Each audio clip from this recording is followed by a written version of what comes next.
Let's open in a word of prayer. Lord, thank you very much for our time together, and uh, pray that you'll always keep us to remember that we are people of hope and not to be we are to be people of hope and not people of fear, even though the times we live in seem to be pretty difficult. So bless our time together today. In Jesus' name, amen. Well, today I'm going to title this Millstone Time. I'm also going to, I always say I'm going to try to keep it to a reasonable length, but I've got my great nieces here, and I get to go have lunch with them if I get out of here early enough. And they're not really on the same, they're on their own schedule. They're 3 and they decide, and it's pretty much that's it. It's amazing, the parents show up with the kids, and it's my wife's sister had triplets, and they came out to visit us when we lived in Indianapolis. It was about a 5-hour drive from where they lived, and so they put the kids in their car seats. They were 5 months old, and get there, and we started unloading the car, and then there was like this little bag about this big. That was mom and dad's stuff. The car was jam-packed full of the little kids' stuff, so it's always kind of interesting. So here's some channels that we're on. So we're, as I said, Millstone Time, and we do have the app, and you can give us feedback on that. We are paying attention to that. We live at this time where things are accelerating very quickly.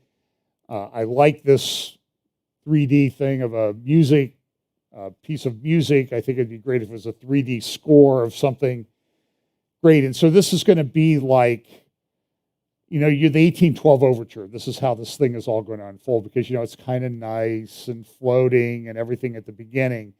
And then the whole orchestra converges, and there's cannons and everything, and all this stuff is happening at the same time. And I think this is how the end times are going to play out. So we talk about acceleration, convergence, logistics, understanding, and about the fact that, as we get closer to the time, it does say in Scripture that the wise will understand and instruct the many. So I want to address one thing first. I'm going to read Daniel chapter 7. I'll read Daniel chapter 7, and then I'm going to address something that's sort of on my heart that's not necessarily, it is prophecy related, actually. So Daniel chapter 7 sort of lays out a vision, that one of the visions that Daniel has, and I'll just kind of jump in the middle of this in verse 17, where it's talking about these great beasts, which are four kings, which shall rise out of the earth. But the saints of the Most High shall take the kingdom and possess the kingdom forever, even forever and ever.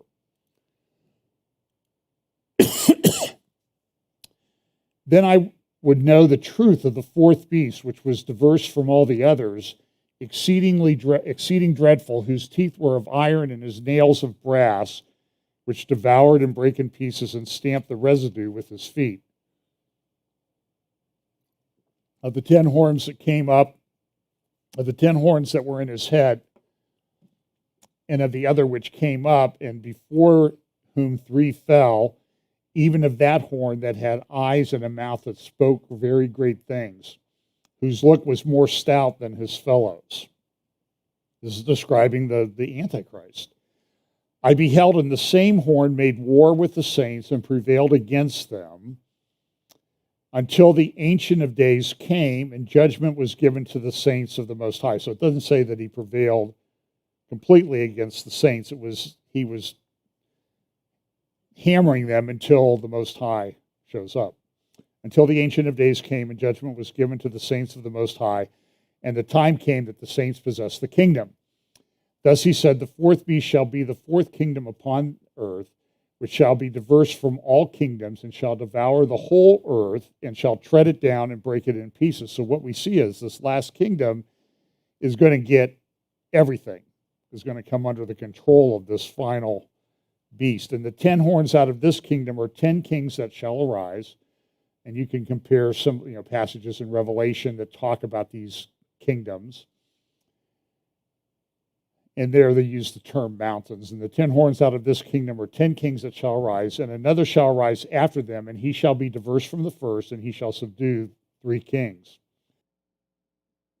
And he shall speak great words against the Most High, and shall wear out the saints of the Most High, and think to change times and laws, and they shall be given into his hand until a time and times and the dividing of time. That's probably 1 year, 2 years, and a half a year. So 1 year plus 2 years is 3, plus a half is 3.5 years. That's the period where he has this control. But the judgment shall sit, and they shall take away his dominion to consume and to destroy it unto the end. And the kingdom and dominion and the greatness of the kingdom under the whole heaven shall be given to the people of the saints of the Most High, whose kingdom is an everlasting kingdom, and all dominion shall serve and obey him. Here the two is the end of the matter. As for me, Daniel, my cogitations troubled me, and my countenance changed in me, but I kept the matter in my heart. And so here's a representation of this beast and the horns and the little horn. So that's just one person's representation, and you can find these great works of art and people trying to represent this on the internet. And so we talk about this is that, one of the things that's going to happen is that before the beast comes, there's going to be I think a foreshadow.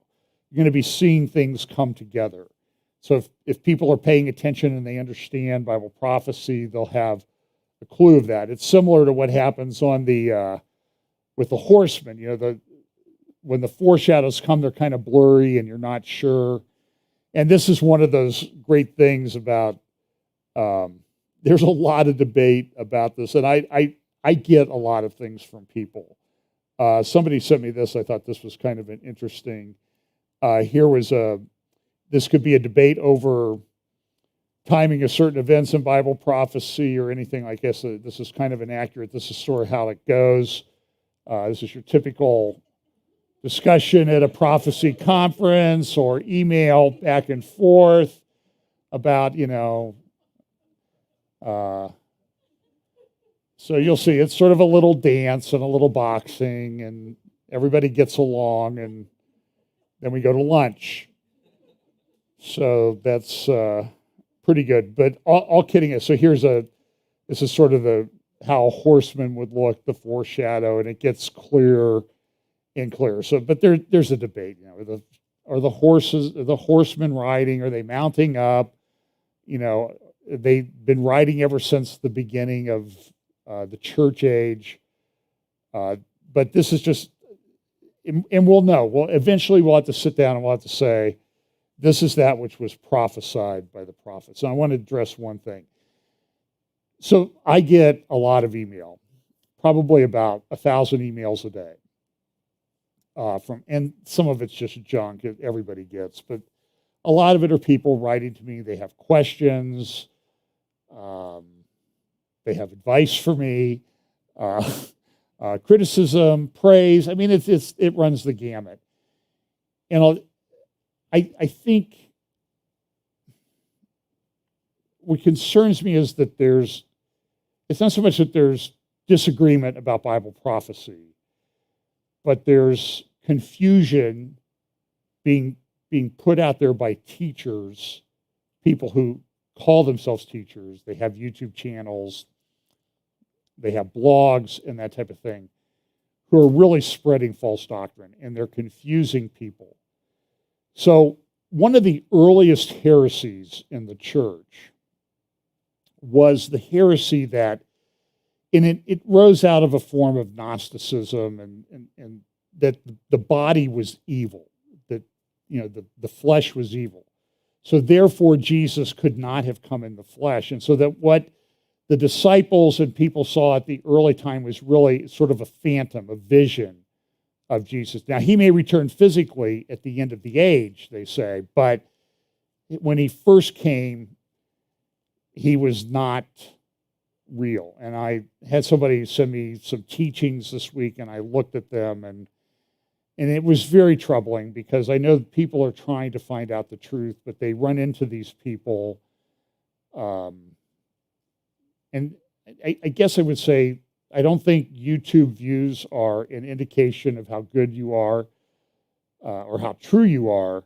But if somebody's been on the internet for 5, 6, 7, 8 years, and their videos have like 20 views, it's probably an indication that they're probably not a good person to be following. So this person sent me this, and the person was very sincere, but I had to push back on this because this is one of the earliest heresies, that Jesus was not real. And I watched a little bit of this one teacher, and he was saying that, well, the Gospels were kind of okay, but they're not historically accurate. But then the epistles, they were all over the place, and you just really can't believe any of the epistles. Now, the answer to this heresy about Jesus not being real and physical is in 1 John. And it's really one of my favorite passages, so I'll just read it. 1 John chapter 1. So John, and you can tell by the way that John deals with this, is that this was a heresy that was going around when he was there. So he's still alive. He saw Jesus. He was at the cross. He was in the upper room for the Last Supper. He, was the disciple that Jesus loved. And he was there from the beginning. So he addresses this in his epistle. And I'm going to guess, speculation is that he was the bishop in charge of the church at Ephesus. He cared for Mary. There's a church tradition that that's where she's buried, in Ephesus. And so he addressed it. And this is 1 John chapter 1, verse 1. That which was from the beginning, which we have heard, which we have seen with our eyes, which we have looked upon, and our hands have handled concerning the word of life. The life was manifested, and we have seen and bear witness and declare to you that eternal life which was with the Father and was manifested to us. That which we have seen and heard, we declare to you, that you may also have fellowship with us, and truly our fellowship is with the Father and with his Son, Jesus Christ. And these things we write to you, that your joy may be full. So when somebody says Jesus wasn't real, they're calling the Apostle John a liar. And it was interesting that this teacher that they were referring to me wrote a book about Revelation, which was written by the Apostle John. So that's true, but this testimony isn't. It's just, folks, you got to be really careful who you listen to. It's troubling. So I want to look at some of the things. So when we read that passage in Daniel chapter 7, we see that this beast comes and he takes over the whole earth. And it's going to be on a number of different levels. It's going to be economic, it's going to be cultural, it's going to be geopolitical. So, and then we also know that there's a lot of prophecies about Israel and the relation of the countries around it as we get closer to the end. So I'm just going to sort of pull out some things in the news. And I'm not saying that, wow, this is a fulfillment, the actual fulfillment of Bible prophecy. What I'm telling you is I believe we live in this period where the shadows of what's going to be are starting to come into focus. And we could debate how close those are. So let's just look at some of these things. So we live at a time where it's lawless.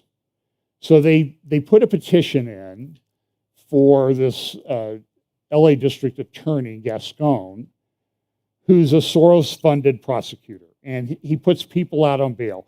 We saw another example of this, a Soros-funded prosecutor in New York this week, where a guy goes up and he just almost kills a guy with a punch. I don't know if it was in a store or the subway or someplace. He just smashes this guy. The guy's arrested and charged with second-degree murder. And within hours, the charge is reduced to a misdemeanor, and he's released without bail.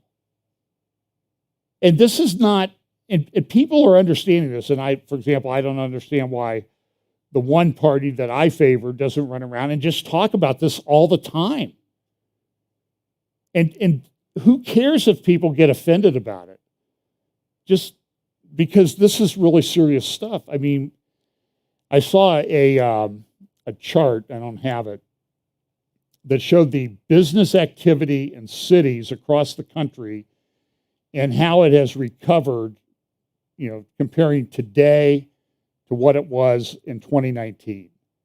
And of the large cities in the country, the best one was Columbus, Ohio, 112% of what it was in 2019. But San Francisco, 36%. Chicago, 41%. So if we live here in Columbus and things seem kind of normal, but we sort of live in, it appears to be a bit of a bubble. And I don't think there was any other large city in the country that was above 100% other than Columbus. And then when you get to the medium cities like Cleveland, well, Pittsburgh was 46%,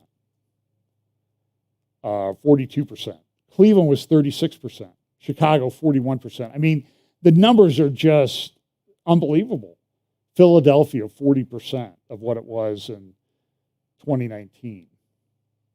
Now, Washington, D.C. is doing okay, and you kind of hope, well, maybe if they just went to zero, everything would be better, but we should not have so much. But this guy's, he runs for office, he gets elected, and he had destroyed San Francisco. He's probably one of the reasons why San Francisco's recovery is 36% today of what it was in 2019, where they have all the money and everything, and the homeless problems and everything. So he went down to LA and got elected. People signed a petition to recall him. They needed 700,000. They submitted about 770,000.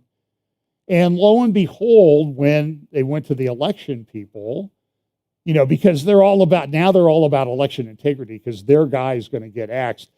They rejected about 30% of the signatures. So guess what? The petition was rejected, and this guy's going to stay in office. They can try another petition, I guess. But, and you know, they've done things like they don't have victims come to parole hearings, or people trying to get released on parole. The prosecutors won't show up. They won't tell the victims.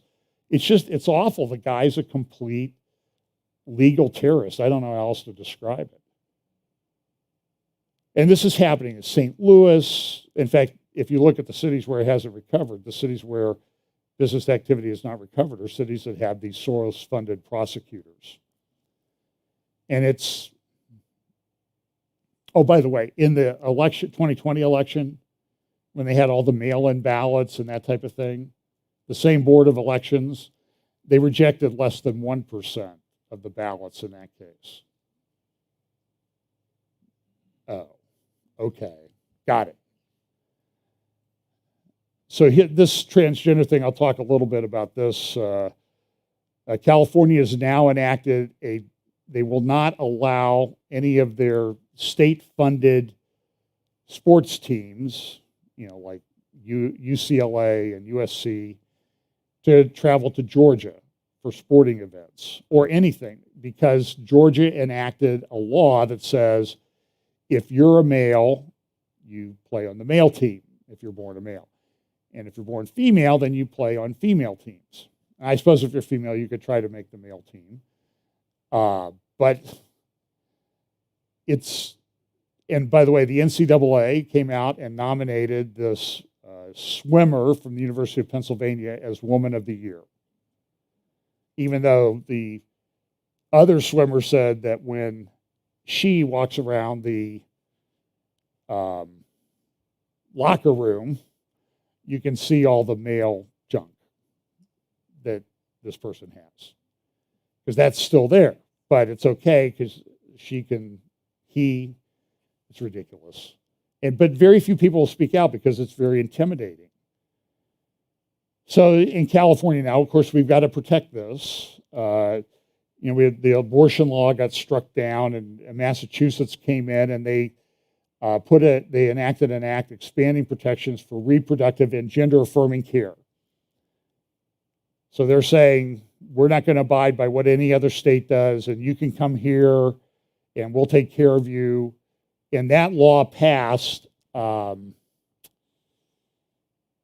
were 11 negative votes on the law in the House of Representatives in the state of Massachusetts. I think there were 7 Republicans and 4 Democrats out of a couple hundred representatives. So the law, so understand that the abortion fight's only starting. You know, okay, time to end the celebration over overturning Roe versus Wade and the Casey cases, and move on because there's work to be done. And this is it. So, and look at what they say in Massachusetts: access to reproductive health care services and gender-affirming healthcare services is a right secured by the Constitution and laws of the Commonwealth. Interference with this right, whether or not under the color of law, is against public policy of the Commonwealth. Speaking of Massachusetts, Boston Children's Hospital was tied up in a big controversy this week. Libs of TikTok and other people, Matt Walsh and some others, were tweeting videos of doctors from Boston Children's Hospital. And there was an outrage. People protested it. They called up the hospital and complained about what they were saying. Now, I'm not for violence or threatening violence or anything like that. But these people, I have to tell you, they're crazy. These are doctors. I mean, the medical profession is largely, at certain echelons, is totally corrupt now. Heather McDonald has a new book out about that, if you want to look that up, and she writes at City Journal. So here's one doctor talking about, so the controversy was, are they doing these things on underage children? And Boston Children goes, oh, we would never do it on underage children. No, they have to be over 18 to do this. Now, I'm going to play you two videos. The first is a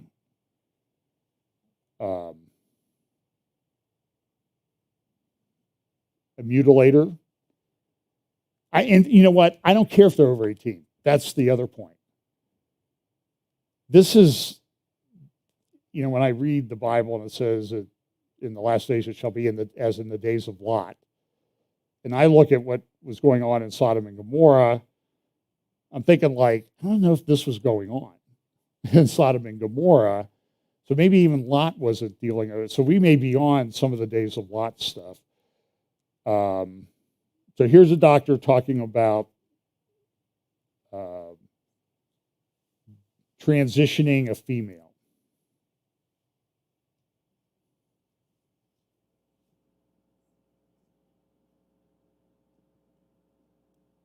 Do we have sound, guys?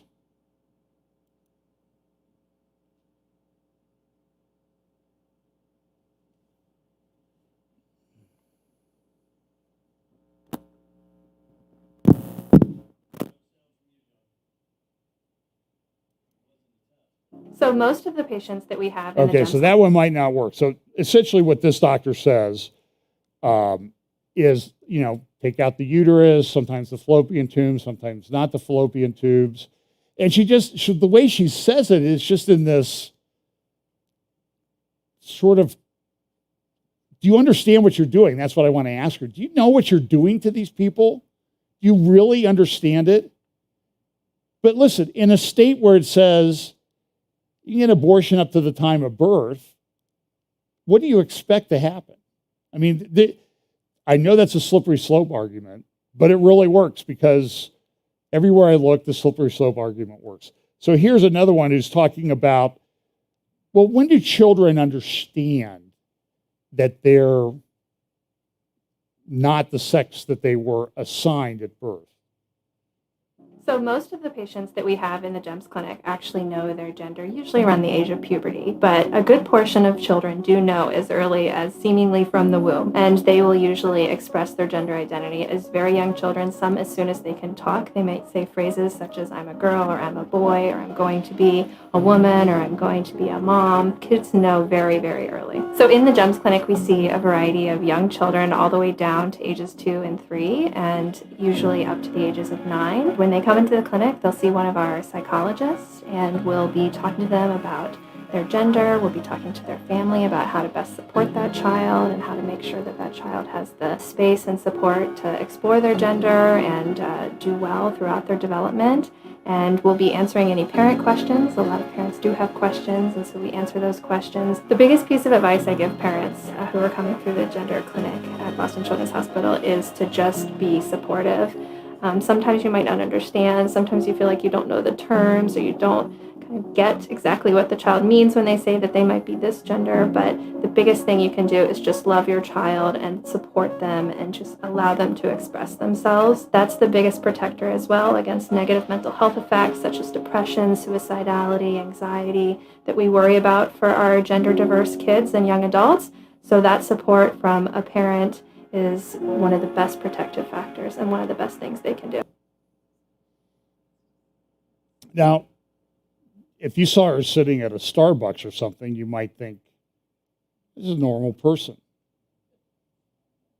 But you would be wrong, wouldn't you? And the thing is, just be supportive. Don't be anything else. And they talk about suicidality. I mean, the studies that they rely on this are horrible studies. They don't pass scientific muster or anything. So so Libs of TikTok had put some of the videos up. And so Boston Children's Hospital goes to the internet, and they have this gender clinic, whatever they have at the hospital. And it's a well-respected hospital. So they put these things on the internet. And then Libs of TikTok or somebody else comes along and links to it. And so what do? Well, they punish the people who put up the video because people are going to have a reaction to it. And listen, this is by design, because this is designed to get everybody at everybody else's throat. I have a video on that in just a moment. So here's Christopher Rufo. I highly recommend that you follow him, ChristopherRufo.com, Real Christopher Rufo on Twitter.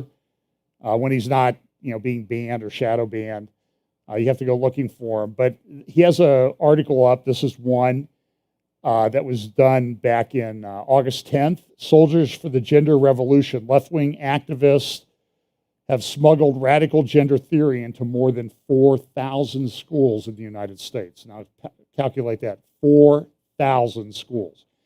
I know this is happening locally. I talked to teachers from school districts around the Columbus area, and they're dealing with this. And the problem is nobody said it. There's a great risk to saying anything about it. You're shunned, and you could get fired. And the videos that so Libs of TikTok, they were permanently banned from Facebook for reposting a video that the Boston Children's Hospital had on its website. Well, because, people reacted badly to it. Well, they have it on their website. And this is one of those things. Okay, so the kangaroo fight, that was kind of nice, okay? This is really serious stuff that people have to fight. And you got to so they have this thing here, the Gay Straight Alliance, it used to be called. Now they've changed the name to the GSA Network. A little truth in advertising there, because they were getting, people were looking them up. So if you want to find out, and Christopher Rufo, he does great. He downloads the documents, he puts them on his website. You can read through the stuff that they're doing. So one of the things they have is they have this 9-point platform for what they want to do in schools. We call for the right to self-determination and control of our destinies. We call for the abolition of the police, ICE, borders, and the judicial system. Now, you sort of get the impression from just the first two that they might be a little bit left-wing and a little bit woke and anti-capitalist. Number 3, we call for an end to disposability politics and a commitment to transformative justice. I bet they support this Gascon guy in LA. We call for the end of the cisgender heterosexual patriarchy. Okay, if you want to know, so I would sort of be like the poster child for the cisgender patriarchal hierarchy. Okay, heterosexual hierarchy, patriarchy. I mean, I'm it. Okay, guilty. We call for decolonization and reparations for all indigenous and black peoples.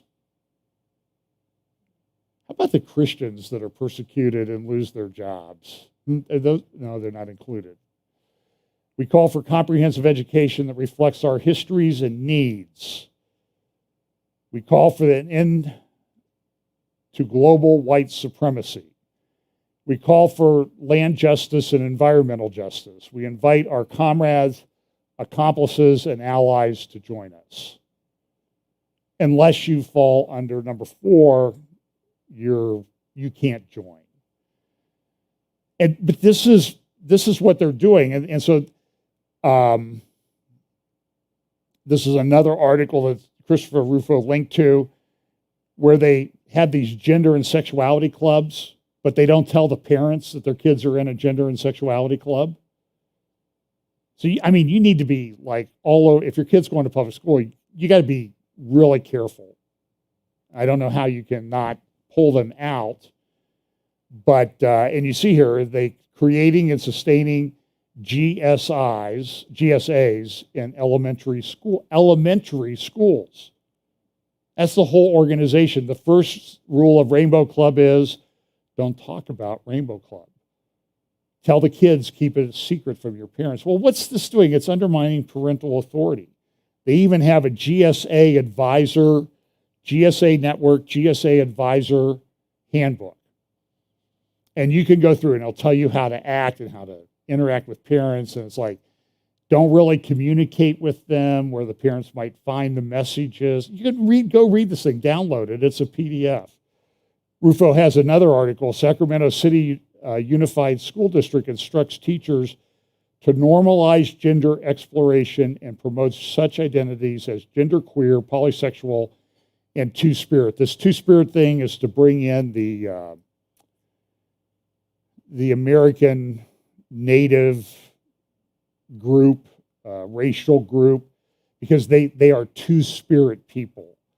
And so we're two-spirit people too. We might have this body, but we have this identity.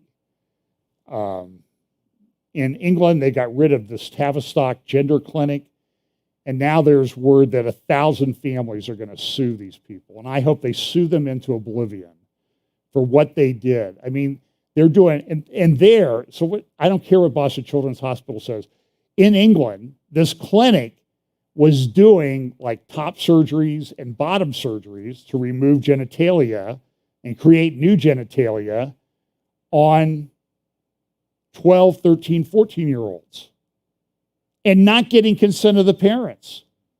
And you need to understand, there's a guy, a representative in California, who is all about, he introduces legislation all the time to either remove or reduce the age of consent to different things. His name is Wiener.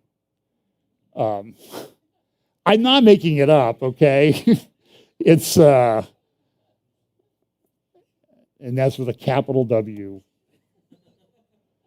And he's from San Francisco. So go figure. But there's a lawsuit pending here in the United States where they're doing discovery and everything now. I think it might be in Florida or Orlando, where the school system, the kid actually had surgery without the parents' consent. Now, sometimes you think, well, parent consent, that's a good protection. But then I see parents taking their kids to psychologists like you saw at that one from Boston Children's. And how's that going to go? So look, this is what the Lord told us the end would be like. I can tell you, this did not happen. I graduated from high school 50 years ago, in June. This did not happen when I was in school. I do not remember a trans person ever. And I went to university. They had, LGBT clubs at public university and stuff. I don't remember any of this stuff. And it's a problem. This is an article from the Wall Street Journal yesterday or Friday talking about woke activism is flooding American classrooms. Just listen to this. I'll read a paragraph. The Wisconsin Institute for Law and Liberty has reviewed the required coursework for 14 programs for teachers to be in the Badger State. So we're talking about the state of Wisconsin. These programs produce about 80% of all teaching graduates in the state each year. What they found was shocking. Worldview building and ideological manipulation take precedence over teacher preparation. I'll repeat that. Worldview building and ideological manipulation take precedence over teacher preparation. And they'll look at a Christian college and say, well, you're just trying to manipulate their worldview. Well, you're doing it too. You're teaching them a religion. On the syllabi, noticeably lacking are academic literature or manuals of classroom instruction. Instead, Hollywood movies like Freedom Writers, popular books like Jonathan Kozol's Letters to a Young Teacher, and propaganda like Anti-Racist Baby abound. In place of academic essays, graduate students write personal poems or collect photographs. These kitschy activities infantilize what ought to be a rigorous pursuit of professional competency. The University of Wisconsin, River Falls, defines education as, quote, a social justice and change agent. The University of Wisconsin Stevens Point commits to anti-racism. Each program exhibits a philosophy of education called critical pedagogy, made popular by Brazilian Marxist Paulo Freire, that envisions schools as places not of academic instruction, but of societal change. And so listen, this is what's happening. This really started in earnest here in the United States back in the first Obama administration, continued during the second Obama administration, and it continues today in the third Obama administration, which I refer to lovingly as the Biden administration. And so there's this, it's like this war being set up between people. I mean, the things they do are outrageous. There's the search of Trump's estate down in Mar-a-Lago. And if you complain about it, I should have, I quote it because you would throw things at the screen if I played it. So I'll quote it. So I get up in the morning before my wife gets up and I watch MSNBC. And then she comes out and says, turn that off. She doesn't even say please a lot of times. Because it's angry. And I understand, okay? But, for me, I don't drink coffee. So that's like coffee. It gets enough adrenaline going to get through 2 a.m. So they have on Richard Haass, who's head of the Council on Foreign Relations. He's a globalist. And Joe Scarborough. And Joe says, even my friends that I thought were reasonable Republicans, they voted for Reagan and Bush. They're like outraged. They want to replace the government. They're talking about revolution. No, they want to vote in people that align with their ideology, Joe. Boy, Mika and Joe, I can't imagine what living in their house must be like. But Mika Brzezinski, his wife, who's also the co-host on this show. So he says, and they're just radical, they're extreme, they're extremists. And this is what's happened. If you don't agree with them, you're a terrorist. And this is the whole government narrative that I've been talking about. Where they took publications that related to Muslim terrorism and then just put in white supremacists and people that agree with us or people that challenge elections.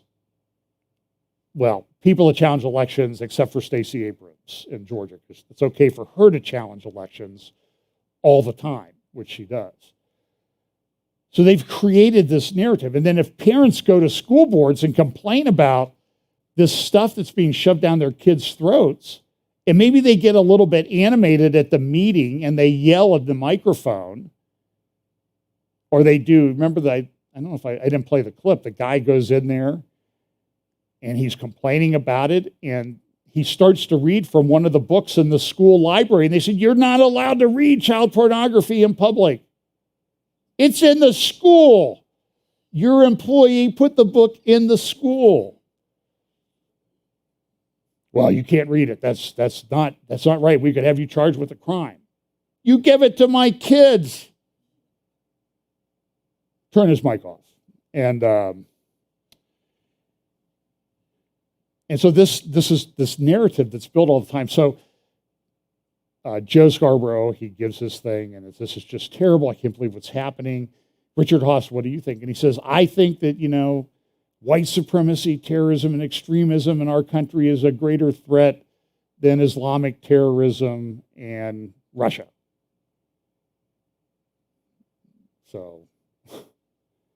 So here's Victor Davis Hanson. He's a voice of reason on Jesse Waters the other night with Pete Hegseth. Tonight we got the right guy to break down where we are. Let's bring in Victor Davis Hanson, the senior fellow at the Hoover Institution. Victor, we immediately thought of you as the right guy to talk about when you see the way the left is talking about who we are as a nation, who their political opponents are, and now what they're willing to do about it. It's scary for people. Can we walk back from this type of precipice? Yeah, I think we can, but remember, the left projects. So if Christopher Steele draws on sources like Dashchenko and Dolan, a Clinton operative, they draw on Russian sources to smear Donald Trump, and then they call it Trump collusion. Mm-hmm. So they're talking nonstop about civil war. They really are, and they do things that are revolutionary. I mean, nobody on the right said, let's junk the 233-year-old Electoral College, the 180-year-old filibuster, the 150-year-old 9-person Supreme Court. Nobody said, let's bring in 2 more states and end the idea for 60 years of a 50-state union. And then when you look what they've actually done, they failed at that, but nobody in the Republican Party ever tore up the State of the Union address on national TV like Nancy Pelosi. No Speaker of the House, not Newt Gingrich, not anybody else, Paul Ryan, they never said, you can't, to the minority party, you can't have these people on committees. That was a revolutionary thing to do in the House. Nobody ever goes outside the homes of Justice Kagan, thank God, or Justice Sotomayor. There's not right-wing assassins that show up out there. And when you look at the literature that's coming out, if you look at the New Republic or The Nation, these left-wing venues, all you hear is blue exit, and it's time for succession, and we can't live with each other.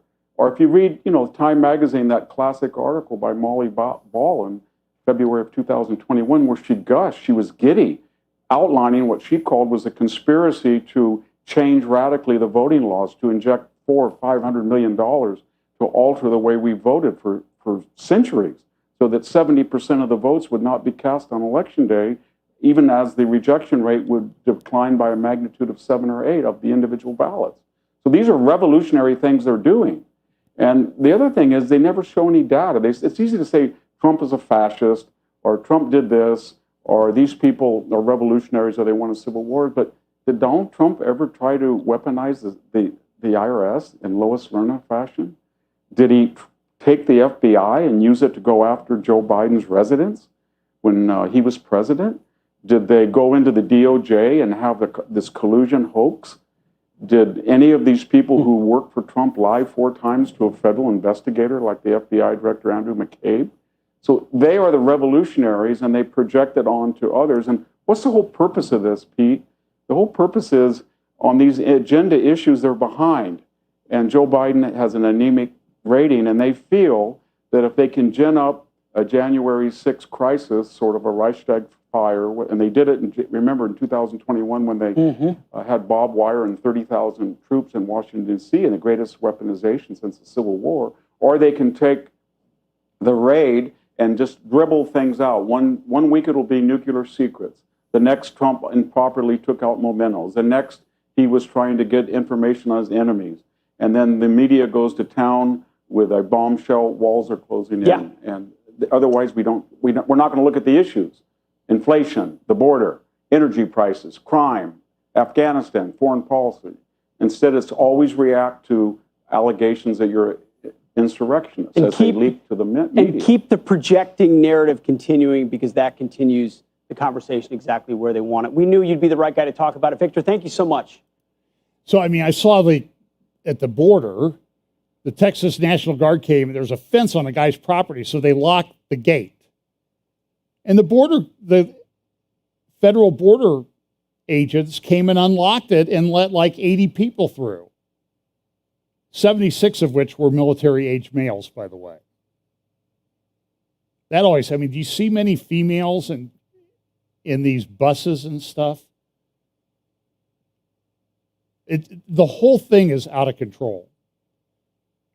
And they're trying to get these aliens registered to vote. That's part of the goal.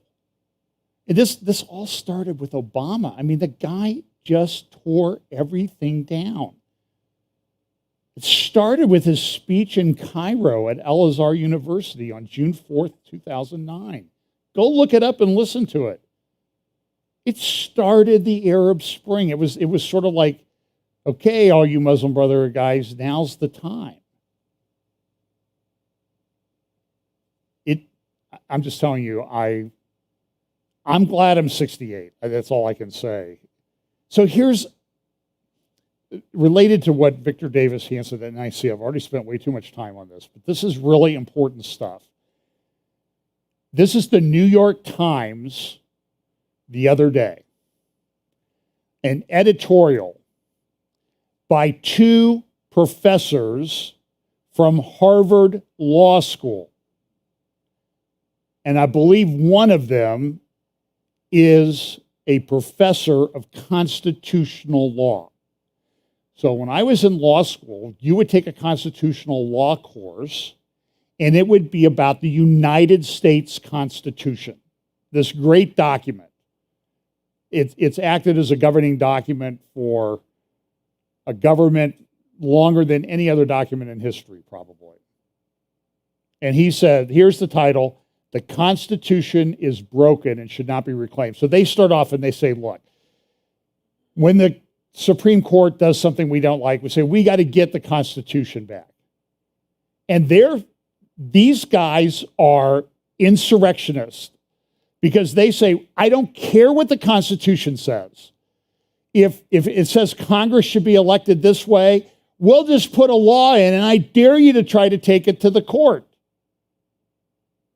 and get it overturned. And at the end, they say this, by leaving democracy hostage to constraints that are harder to change than the rest of the legal order, constitutionalism of any sort demands extraordinary consensus for meaningful progress. It conditions democracy in which the majority rule always must matter most on surviving vetoes from the powerful minorities that invoke the constitutional past to obstruct a new future. This is Marxist, tear it down language. These are professors at Harvard. Americans could learn simply to do politics through ordinary statute rather than staging constant wars over who controls the heavy weaponry of constitutional law from the past. If legislators just passed rules and protected values majorities believe in, the distinction between higher law and everyday politics effectively disappears. One way to do this, to get this more democratic world, forget packing the court. This is in their article. One way to get a more democratic world is to pack the union with new states. Now, do you think they divide Texas into like 7 states? Actually, they probably could be done. So they could all have 2 senators, and the vast majority of them would be maybe conservative, except for, Dallas and Austin and some of those places. But yeah, we'll let them have a couple. We're not saying keep them out of Congress. It's just we don't want that many of them. We want to have more. But this is what they're doing. So they want to make D.C. a state. They want to make Puerto Rico a state, and they want to make more states. And so then what they'll do is they'll divide up New York City into 4 states. That way they get 8. I mean, this is this is what they talk about. More aggressively, Congress could simply pass a Congress Act, reorganizing our legislature in ways that are more fairly representative of where people actually live and vote, and perhaps reducing the Senate to a mere council of revision. In so doing, Congress would be openly defying the Constitution. And for that reason, we would need to insulate the law from judicial review. So we would pass a law that says the courts aren't allowed to look at this statute. Fundamental values like racial equality or environmental justice would be protected not by law that stands apart from politics, but as they typically are, by ordinary expressions of popular will. And then they go on to talk about the Electoral College, which is part of the Constitution. Change the Constitution. And they're saying, no, we'll just legislate around it. And then we'll say the court can't do this. You think this isn't real? North Carolina. This is an article from Friday at Red State. North Carolina Supreme Court enacts a full-scale judicial coup. Now listen, this is prophetic. This is, Matthew 24. You'll be brought what? Before magistrates and judges. And you see a parallel here, by the way, between the United States and Israel. So, the United States versus Trump and the weaponization of the justice system against him is virtually identical to the weaponization of the justice system against Bibi Netanyahu to drive both of them from public life and throw them in jail. One of the cases against Bibi Netanyahu, this is just absolutely insane. Caroline Glick did a whole show on it this week. He bribed news organizations. They don't say really how, but the quid pro quo was he talked to them to get more favorable coverage. That's what every politician in the world has done since the beginning of time. And that's a bribe now. And so what they've done is they've now, so they look at the media coverage, and what they did is they looked at the media coverage, who was supposedly getting more favorable coverage, and they said, well, it's a bribe because they weren't as mean to Netanyahu as they usually were. They were a little bit less mean. And that's a bribe. And this case has been going on for years. And now they're weaponizing the justice system there, just like here. So what did they do in North Carolina? Well, North Carolina, they've enacted some laws. I think they have a largely conservative majority. So they passed some laws. They redid the districts. And the North Carolina court is controlled by leftists. And they didn't like the redrawing of the districts. So what do they say now? Legislature, you can enact laws, but because you redrew the districts in a way that we don't like and we think is gerrymandering and racial and all this other stuff, none of the laws that you enact are valid. Do you understand how radical this is? That's North Carolina. Gavin Newsom, commonly referred to in California as Gavin Gruesome, would love this. They don't even do this in California yet. So, big problems everywhere. So, I mentioned this in my midweek update. I'll just reference it. Back in September 22, so this great reset thing that we talk about, where they're trying to take over everything,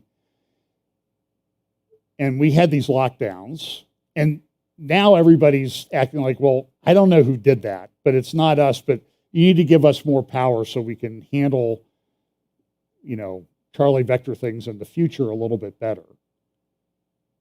But now they're coming out. I mean, this is from Project Syndicate, and they talk about the fact that if we think the climate's out of control, we'll just declare a public health emergency and lock everything down. Under a climate lockdown, governments would limit private vehicle use, ban consumption of red meat, and impose extreme energy-saving measures while fossil fuel companies would have to stop drilling. To avoid such a scenario, we must overhaul our economic structure and do capitalism differently. Okay? Addressing this triple crisis requires reorienting corporate governance, finance, policy, and energy systems toward a green economic transformation. This is that ESG stuff that I've been talking about, that Saudi Arabia pushes, that Russia pushes, that get our people to stop drilling and gas prices go up because you have to buy from there, the supply. And so Russia and Saudi Arabia are making tremendous amounts of money. I'll share a little bit about that in just a moment. Here's a document where they sort of lay this out. You can find this. I think I found it at the World Economic Forum. Time for a shared vision. You know, it's always a shared vision. Here's an article. I think this is from Wall Street Journal. Sri Lanka's farmers struggle to survive. So they put in this rule, no imported fertilizers, organic farming, yields dropped 40% over the year. They went, in that period of time, they went from a rice exporting country to a rice importing country. There are farmers that made a living selling crops. They cannot even, some of them have a couple, 1, 2, 3, 4 acres. They cannot grow enough food to feed their own family. Now, at some point you have to say, this is deliberate. They're trying to take over everything. This is an article from a head cover from the European version of The Economist a couple weeks ago, Europe's coming winter peril. I mean, look at some of these things. An energy reckoning looms for the West. More smelters face the threat of closure. So you know what a smelter is? That's where they make like aluminum that they use to make cars and cans and that type of thing. They're closing them in Europe to save what? To save energy so people can have fuel, gas, and electricity to heat their homes this winter. So when The Economist puts up a cover like this, and you see the bear there with the red eyes and Little Red Riding Hood, that's Europe. And the lights are going, I mean, they're already turning the lights off in a lot of cities at night to save fuel. They're trying to fill up their gas reserves. So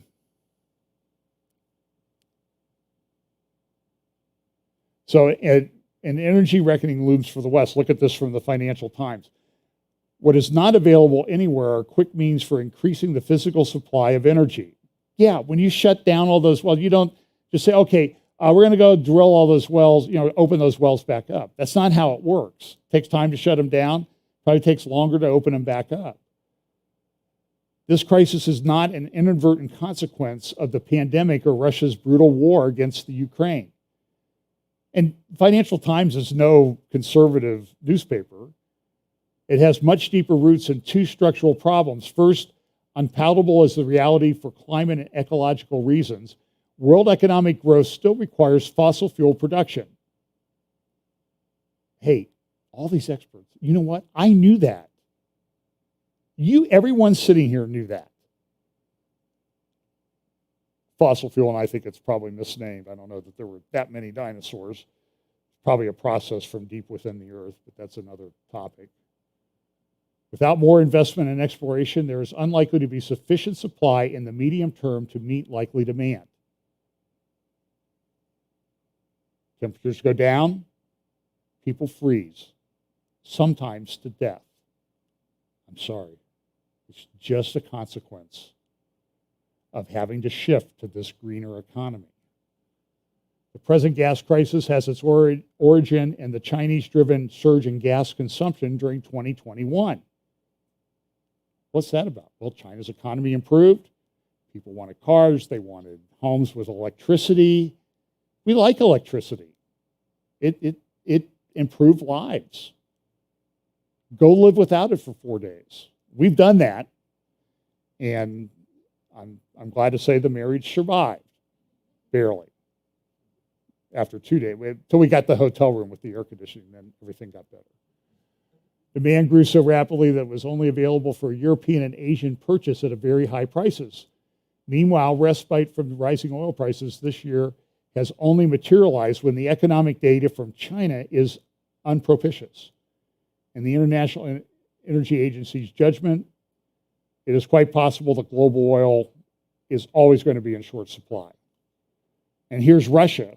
well, here's more European smelters are expected to be shut because they use energy. But wait a minute. So I work at the aluminum plant, and it shut down. Well, my rent just went way up. My fuel bills have just gone way up, and they're going to go up even higher. They're already up like 4 times what they were a year ago. Just wait till winter hits in Europe. I mean, they don't know what to do. We haven't seen anything yet. I mean, and then Russia, they want to shut off the gas again. They shut down for maintenance, the Nord Stream. And Germany's like, we don't know what to do. Maybe, and some people in Germany are saying, maybe we could get them to open Nord Stream 2. And they keep shutting it down. So they're going to shut it down for 10 days for maintenance.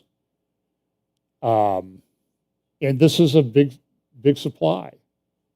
This is from Bloomberg. The UK will struggle to keep the lights on this winter. A colder than normal January could mean blackouts. Times of UK Times. Blackouts are on the way unless we act now, warn experts. A nightmare scenario if winter does its worst.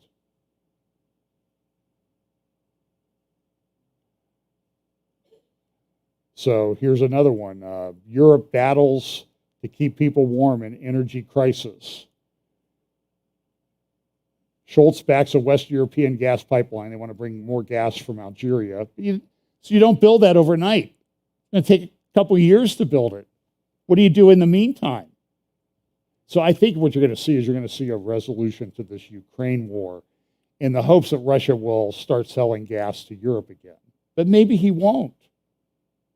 He might be really ticked off today. Did you hear what happened in Moscow yesterday?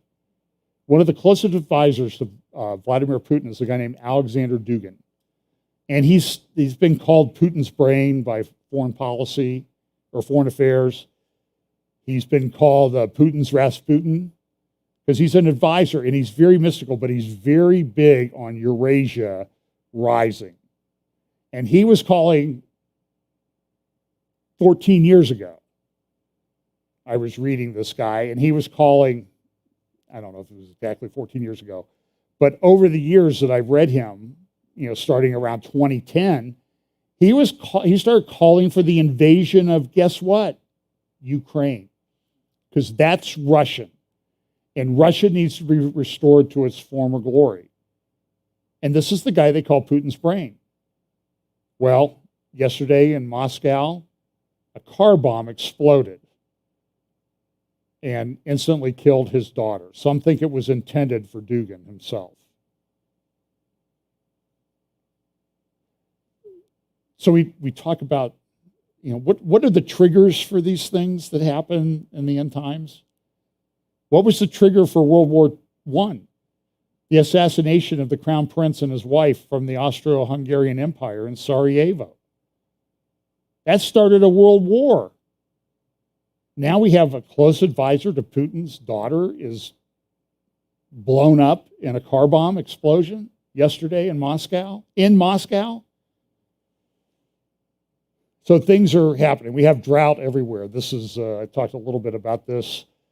There's these thing called the hunger stones in some of these places in rivers across Europe. And so they've had droughts in the past, and so they put up these stones and they engraved on the stones. And I mean, some of these were exposed back in 2018, so it's not the first time. But some of them have kind of these not so great messages like, well, here's this one person who tweeted, the recent droughts in Europe once again made visible the hunger stones in some Czech and German rivers. These stones were used to mark desperately low river levels that would forecast famines. This one in the Elbe River is from 1616 and says, if you see me, cry, or if you see me, weep.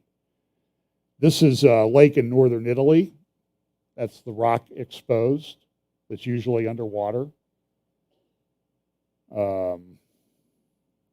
And now we have this, talked about this, this is central bank digital currencies. They want to limit your carbon emissions. So you'll go to the store, programmable currencies, and I'll have some comments in my next update that I do. I may do one in the middle of the week again. from Yuval Harari talking about money and carbon emissions and central bank digital currencies, and this is coming, and it's coming. It's on the way. Some think it's going to be rolled out here in December. Now, I'm not sure about that, but they're working on it. Biden put in an executive order back in early March. And so so you'll go to the store and you'll say, Mr. Haller, where you're standing is a scale, and you gained 2 pounds this week. So put the chips back. Certainly put the dip back. And no red meat. I mean, you just breathing puts a lot of carbon and stuff into the air. So, you need to cut back on everything. So go home and sit in your chair and start doing yoga and meditating and that type of thing, because that you're just using too much. And it's already happening. They have this company put out a thing called the 2030 calculator. Here's that 2030 again. 2030 agenda, sustainable development goals, and now they call it the 2030 agenda. And if you look in the upper left-hand corner, you can just barely see where the clock is going from 2020 to 2030. This is the goal. I want all this to be in place.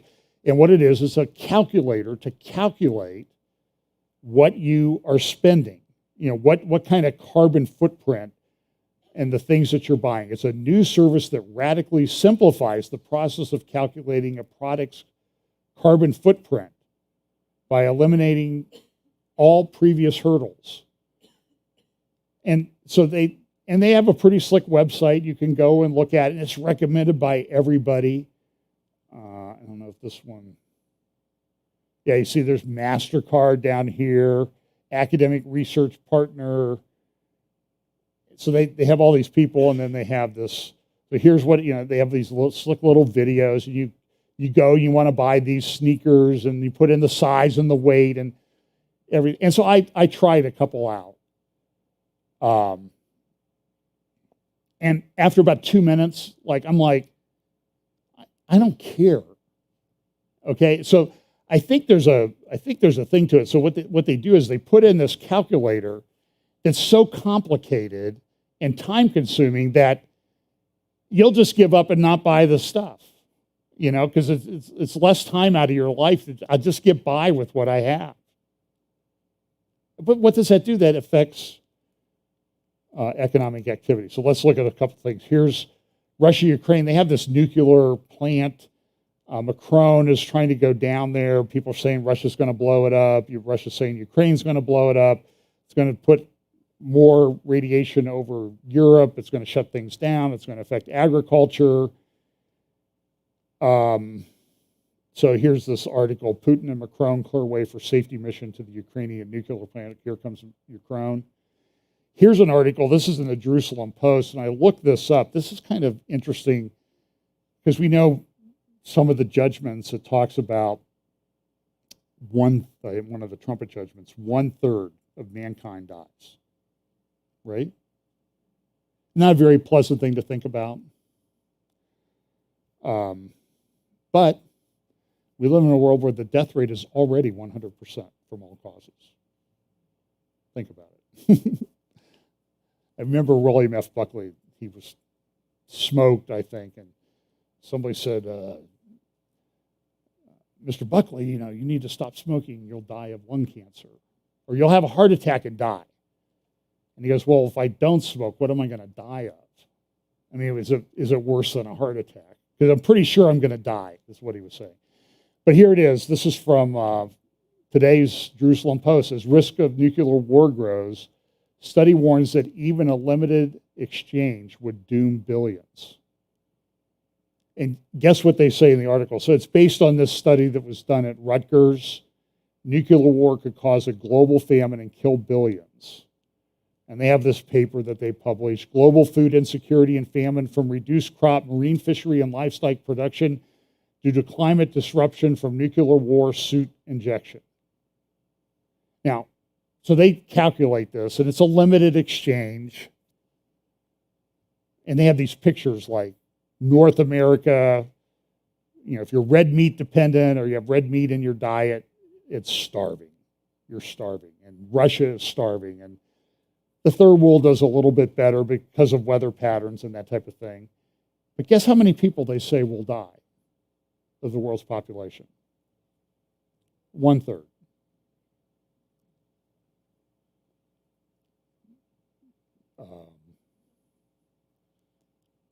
Okay. And then here's another one. It says, even a small nuclear war threatens food security. This is another related article, research published August 15th. Nuclear weapons obliterates targets. The soot ejected into the stratosphere spreads, changing global weather patterns. When weapons are especially high yielding, the resultant soot could trigger global famines. And we have a drought. This is the Loire River in France. Also in a related Wall Street Journal article, drought devastates cotton harvests in the United States, so cotton prices are going up. Here's another picture of that river. Here's a picture in the UK in West Yorkshire. This bridge used to be under a reservoir. Now people are walking across it. Driest July on record sparks fear of European crop shortages. There are some places in Italy, they're saying 80% down in what they'll be able to harvest. Drain rivers squeeze Europe's economy. The Rhine River, big for barge traffic, is pretty much shut down because it's so low.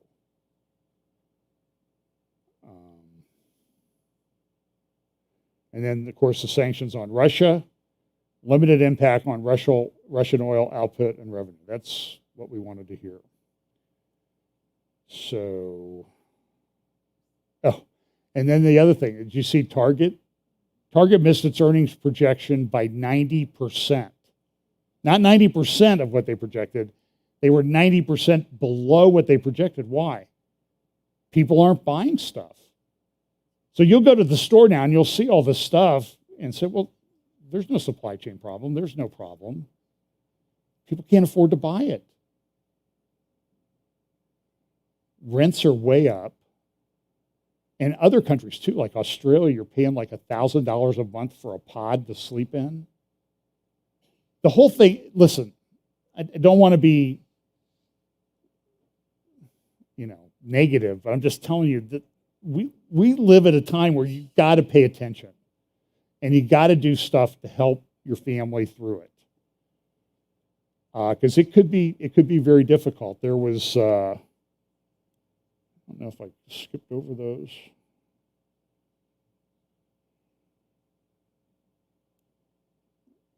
Well, here's Wall Street warnings.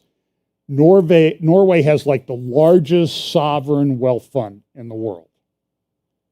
They lost $174 billion over the past few months. That's not good.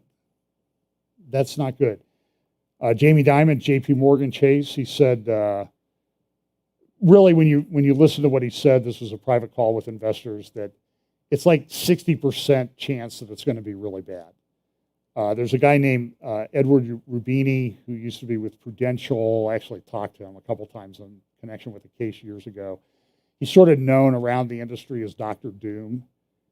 And he was, if you go to Bloomberg, you can listen to his interview. He essentially says, if it's not a hard landing, it'll be out of control inflation for a very long time. Well, he's living up to his name, isn't he? And he called the recession he called the 2008, 2009 housing real estate crisis. So I hate to bring this news to you, but we also know that this is what could be the time that the Bible predicted. May not be, but it could be. So what's that? Why don't I end there? She wants to go to lunch. The twins, they want to eat, I know. They're probably gnawing on their arms back there in the nursery.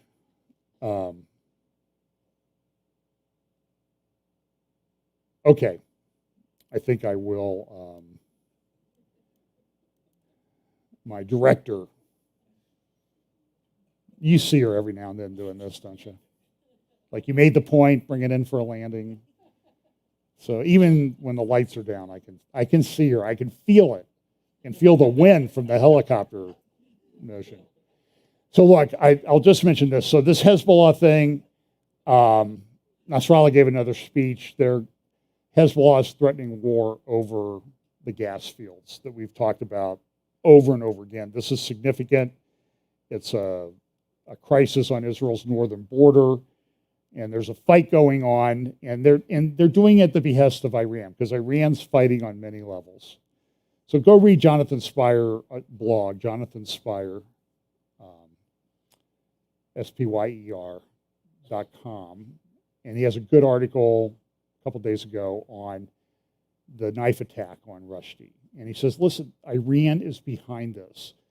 And it's insane for the world to try to enter into another agreement with them that's probably going to result in them getting, over a period of years, $1 trillion. Can you imagine what Iran would do with $1 trillion?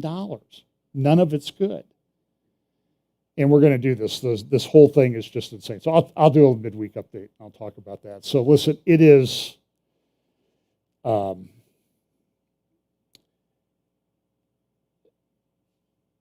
be careful who you listen to online sometimes. I mean, I don't care if it's people who have different ideas about how things in Bible prophecy play out. And I've got some really great graphics. You want to see this update that's coming.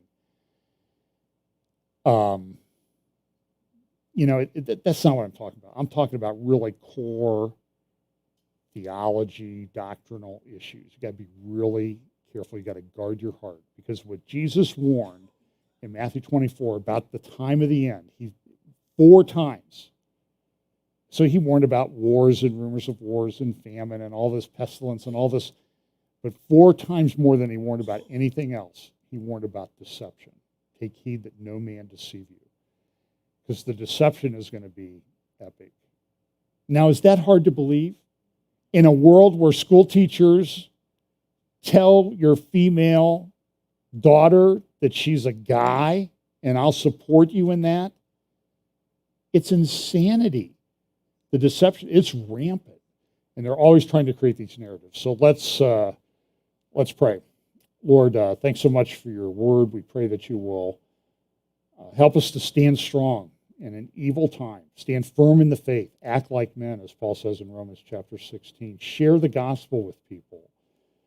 And don't be afraid to be, we help us not to be afraid or fearful about how people might react. Lord, you take care of that. You move the message into people's hearts in the way that you want, so that whatever happens will be to your glory. And pray that you will always help us to be acting in a way that would glorify you and your Son, Jesus Christ. We pray that you'll bless us this week. In Jesus' name, amen.